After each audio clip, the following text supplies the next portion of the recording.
the show, it would mean a lot to me if you would take a second to scroll down and hit that subscribe button to the Hoops Tonight YouTube channel, and then follow me on social media on TikTok, Instagram, and Twitter so you guys don't miss any of our content over the course of this season. All right, let's talk some basketball. The Chicago Bulls are still a shit show, and they are in all likelihood going to blow things up this year. So I want to talk about it first from the perspective of what you've been hearing within the Lakers and what your sense is on the direction they're leaning. And then I want you and I to talk about which Chicago Bulls players we think the Lakers should target. But let's start with the Lakers and what you've heard and what your sense of the situation is. What is their read on Chicago and who they prefer in that specific situation? Yeah, well, in conversations I've had in recent weeks regarding the Bulls, there is real interest in Zach LaVine, but I think it comes at the right price, right? So if you look at his contract, he's owed, put aside the $40 million that he's making this year, but it's about 130 plus million over the next 3 years. He's got like a 50 something $1 million player option that I think he's going to pick up in 2026, 27. So they're looking at it like, if we're investing in this, like this is kind of a negative contract, right? So we don't want to give up too much in terms of, our depth and draft capital, and they are limited, of course, in when they can give up certain players. And then on top of that, they don't have much draft capital to include anyway. So I've actually heard that they're more interested in DeMar DeRozan and Alex Caruso. That was something I reported a couple of weeks ago. And AC, he's the one that got away. Laker fans still, it still bothers them inside the organization. It's still a very divisive topic in terms of his departure and why that happened and who's to blame. And it's just kind of a thorny situation still. And then DeMar is someone that the Lakers have courted for several years now, dating back to, originally Toronto and then San Antonio and now in Chicago. So also, both of those guys are on more manageable contracts. Alex has a partial guarantee for next season. DeMar is an expiring contract. So you look at DeMar comes in, he's that over-the-top shot maker that the team seemingly doesn't really have outside of when LeBron's jumper is falling. I think he's someone that could be a crunch time option for them and kind of balance out LeBron's pick and roll attacks. And then Alex Caruso, one of the best point of attack defenders in the league, one of the best perimeter defenders in the league, period. We've seen the success he's had next to LeBron and AD in a Lakers jersey. So I think both of those guys make more sense within what the Lakers need. I think with Zach, you could see the fit there as the third guy. I think the Lakers haven't had that third reliable offensive option, this season. I think Austin has grown into that more recently, and that was what we were expecting from game one. But with the start, the struggles of that starting group, them moving Austin to the bench, I think they've kind of needed that third guy. And I think Austin could do it, but whether you get Zach, whether you get DeMar, whether you get someone else, I do think they could use a boost offensively. So I think there's real interest in all three guys, but from what I've been told, DeMar and Alex are higher on their priority list.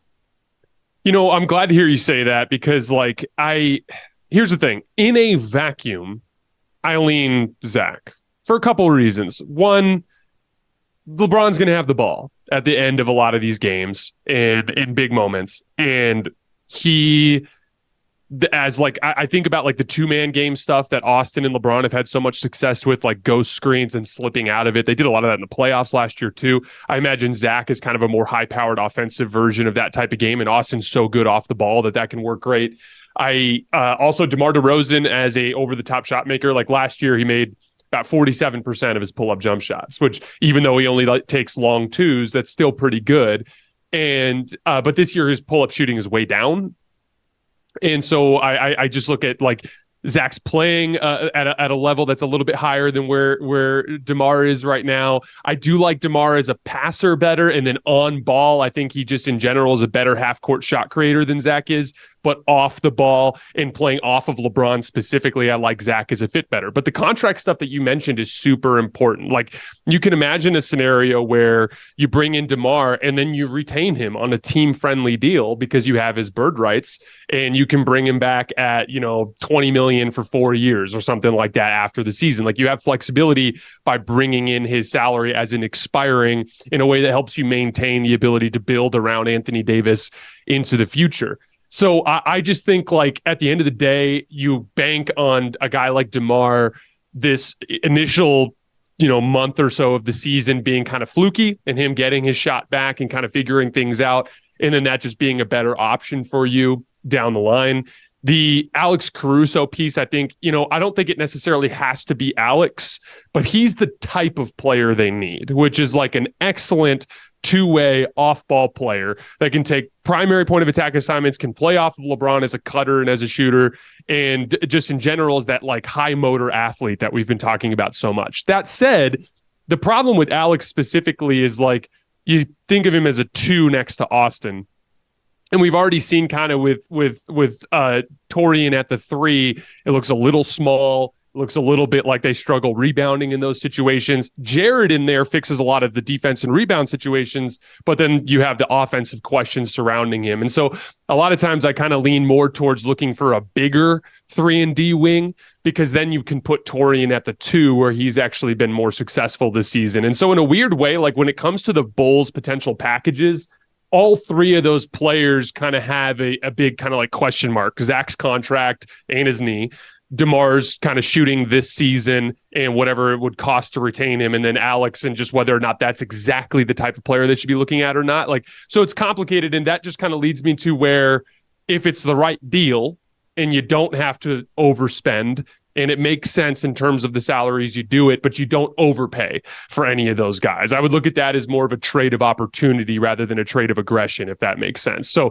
that's kind of the direction I look with the Bulls. And then I do think, though, that, and you and I have said this in both of the shows we've done already, and I'm sure you still agree, which is, I do think this team eventually does need to make some sort of trade. I think that has been kind of like, one of the safest bets in this NBA season the minute they re-signed D'Angelo Russell, and I think that's kind of the direction we're going. Would you agree in that sense still?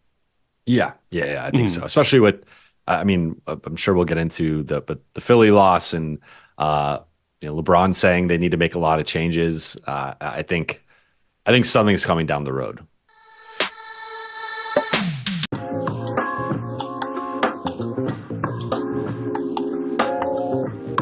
Hey basketball guys, we have news. Let's go to more Los Angeles Lakers news, but first don't forget to subscribe to the channel and leave your like. The Lakers are in the final of the first NBA tournament and massacred the Pelicans in a great game by LeBron James.